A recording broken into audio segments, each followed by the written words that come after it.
ዓለምንና በዓለም ያሉትን ነገሮች አልፎም ራሳችንን በትክክል ሙሉ ለሙሉ እንዳለ የማየትና የመረዳት አቅማችን እጅግ ውስን ነው። አንዳንዴ ስለ ራሳችን ያለን አስተሳሰብ ግንዛቤ ከእውነታው እጅግ የራቀ ይሆናል። በዚህ ሁኔታ አስተሳሰባችን ከየትኛውም የውጭ ተግዳሮት በላይ መሰናክል ሆኖ ይገድበናል። ለምሳሌ ብቁ አይደለሁም፣ ለእኔ አይገባኝም፣ ወይም አይሳካልኝም እያልን ትክክለኛ ማንነታችንን የማይገልጽ ታሪክ ለራሳችን እናወራለን። ስቶይሲዝም ደስታን ለማግኘት ዓለም ለእኛ መለወጥ እንደማያስፈልጋት ያስተምረናል። ይልቁንም ራሳችንን እንዴት እንደምንመለከት በቀላሉ መቀየር ያስፈልገናልና በዙሪያችን ያለው ነገር መለወጥ ይጀምራል። የበለጠ የተረጋጋ እና የተሟላ ሕይወት ለመገንባትና ለመምራት ዕውቀት መሠረት ስለሆነ ለዛሬ 8 ጠቃሚ ምክሮችን ላካፍላችሁ። አንደኛ፣ ሕልማችሁን ወደ እውነት ቀይሩ። እርምጃ ውሰዱ። ሕልሞቻችሁን እስካልተገበራችሁ ድረስ ቅርቶች ሆነው ይቆያሉ። ስቶይሲዝም የሚያስተምረው ተግባራችሁ በእናንተና በምትፈልጉት ነገር መካከል ያለ ድልድይ ነው። በጥረትና በጽናት መቆጣጠር በምትችሉት ነገር ላይ አተኩሩ። ይህ ሲሆንልኝ ወይም ይህን ሳገኝ በሚል ፍጹሙን ጊዜ ከመጠበቅ ይልቅ በትንሹ ባላችሁበት ቦታ በያዛችሁት ነገር ጀምሩ እና ወደ ግቦቻችሁ የማይለዋወጡ እርምጃዎችን ውሰዱ። ሁለተኛ፣ ሕመምን ወደ ኃይል ቀይሩ። ሕመም እና መከራ የማይቀሩ ነገሮች ናቸው፣ ነገር ግን የእድገት ዕድሎችም ናቸው። ስቶይኮች ይህንን አሞር ፋቲ ብለው ይጠሩታል፣ ዕጣ ፈንታህን መውደድ። ፈተናዎችን እንደ አስተማሪዎች ተቀበል። እያንዳንዱ መሰናክል ጽናትን ለመገንባት ለመማር እና ለመጠንከር ዕድል ነው። ኤፒክቴተስ እንደተናገረው በአንተ ላይ የሚደርሰው ነገር ሳይሆን ዋናው ነገር ለጉዳዩ የምትሰጠው ምላሽ ነው። ሦስተኛ፣ በእውነት አስፈላጊ በሆኑ ነገሮች ላይ አተኩሩ። እንደ ሀብት፣ ዝና እና ደረጃ ያሉ ውጫዊ ነገሮች ጊዜየለሾች ናቸው። በጣም አስፈላጊው ነገር በበጎነት እና በዓላማ መኖር ነው። ድርጊቶቻችሁን ከዋና እሴቶቻችሁ ጋር አስተካክሉ።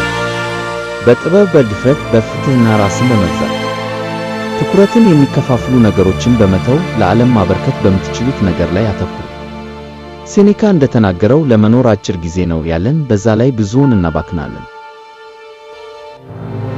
አራተኛ፣ ሚዛናዊ እና እውነተኛ ስኬት ያለው። እውነተኛ ስኬት የሚለካው በውጫዊ ስኬቶች ሳይሆን በውስጥ ሰላም ሙላት ነው።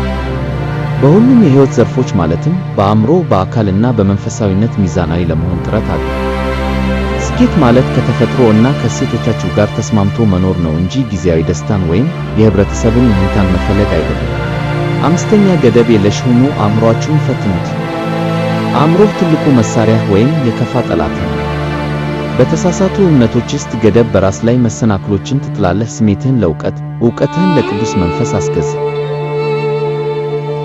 ግምቶችን እና እምነትህን ጠይቅ። እያገለገሉ ነው ወይስ እየከለከሉህ ነው? ማርከስ ኦሬሊየስ እንደተናገረው ነፍስ በሐሳቧ ቀለም ትቀባለች። አሉታዊ ራስን መናገርን ኃይል በሚሰጡ እውነቶች ቀይሩ። ሁልጊዜም በምክንያታዊነት እንደምትችሉ አስቡ። ስድስተኛ፣ ጽናትን እና ራስን መግዛትን ተካኑ። ሕይወት አጭር ናት። ጊዜ በጣም ጠቃሚ ግብዓት ነው። ተገቢውን ጥቅም ለማግኘት ራስን መግዛት እና ጽናት አስፈላጊ ናቸው። ሜሞንቶ ሙሪ እንደተናገረው ራስን መግዛትን ተለማመዱ። ለግቦቻችሁ ቁርጠኝነት ይኑራችሁ፣ አስቸጋሪ ቢሆን እንኳን። አስታውሱ፣ ሞት የማይቀር ነውና በአስቸኳይ በዓላማ መኖር ጀምሩ። ሴኔካ እንደተናገረው ለመኖር በአንድ ጊዜ ጀምር፣ እያንዳንዱን ቀን እንደ የተለየ ሕይወት ቁጠር።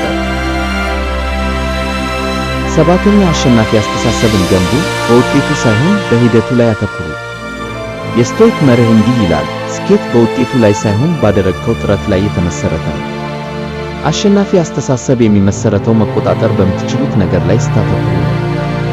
ከውጤቶች ራቅ ብላችሁ በሂደቱ ላይ አተኩሩ። ማሸነፍ ወይም መሸነፍ ላይ ሳይሆን ቁም ነገሩ ምን ያህል ምርጥ ጥረት አድርገሃል ነው። ኤፒክቴተስ እንደተናገረው አንዳንድ ነገሮች በእኛ ፍላጎትና ውሳኔ ላይ ናቸው፣ አንዳንድ ነገሮች ደግሞ በእኛ ላይ አይደሉም። ስምንተኛ፣ ራሳችሁን አሸንፉ። ራሳችሁን ግዙ። ትልቁ ጦርነት በራስ ውስጥ ነው። ራስን መግዛት የስኬት ሁሉ መሠረት ነው። ዓለምን ለመቀየር ከመነሳትህ በፊት በመጀመሪያ የራስህን አእምሮ፣ ስሜት እና ፍላጎት ማሸነፍ መቀየር አለብህ። ሴኔካ እንደተናገረው የመጀመሪያውና ትልቁ ድል ራስን ማሸነፍ ነው። አንድ የራሳችሁን ካወቃችሁ ውጫዊ ተግዳሮቶች መታለፍ የሚችሉ ይሆናል። ስለ ራሳችን ያለንን ግንዛቤ ሊለውጡ የሚችሉ 8 የስቶይክ ሐሳቦችን መርምረናል። ልብ አድርጉ፣ በጣም አስፈላጊው ነገር ሐሳቦቹን መረዳት ብቻ ሳይሆን እርምጃ መውሰድ ነው። እያንዳንዱ ትልቅ የአስተሳሰብ ለውጥ የሚጀምረው በስሜት ከመመራት ይልቅ ራሳችንን ለመቆጣጠር በምንመርጥበት በእያንዳንዱ ቅጽበት በትንሽ ለውጥ ይጀምራል። አስታውሱ፣ እናንተን የሚገልጸው የተፈጠረው ሁኔታ ሳይሆን የእናንተ ምላሽ ነው። ይህን ቪዲዮ ጠቃሚ ሆኖ ካገኛችሁት ላይክ ለማድረግ 1 ሰከንድ ውሰዱና ላይክ ያድርጉ። አስተያየታችሁን በኮሜንት አካፍሉን። የትኛው መርህ የበለጠ ነካችሁ? እርስ በርሳችን እንድንማማር የራሳችሁን ታሪክ አካፍሉን። ይህን ቪዲዮ ትንሽ ለመነሳሳት ለመለወጥ ለሚያስቡ ጓደኞቻችሁ ሼር ማድረግን እንዳትረሱ። ምክንያቱም አንዳንድ ጊዜ ቃላት የቀን ውሎን ብቻ ሳይሆን ሕይወትን እስከ መጨረሻው የመለወጥ አቅም አላቸው። ለመጀመር ትልቅ መሆን አይጠይቅም። ትልቅ ለመሆን ግን መጀመር ይጠይቃል። ሰብስክራይብ በማድረግ የትልቅነት ደረጃዎችን አንድ ብለው መውጣት ይጀምሩ። ቤተሰብ ስለሆናችሁ እናመሰግናለን። ይህ የእናንተው የጥበብ ቤት ተሳ የዩቲዩብ ቻናል ነው። ተሳ በሚቀጥለው ቪዲዮ ላይ እስክንገናኝ ቸር ሰንብቱ።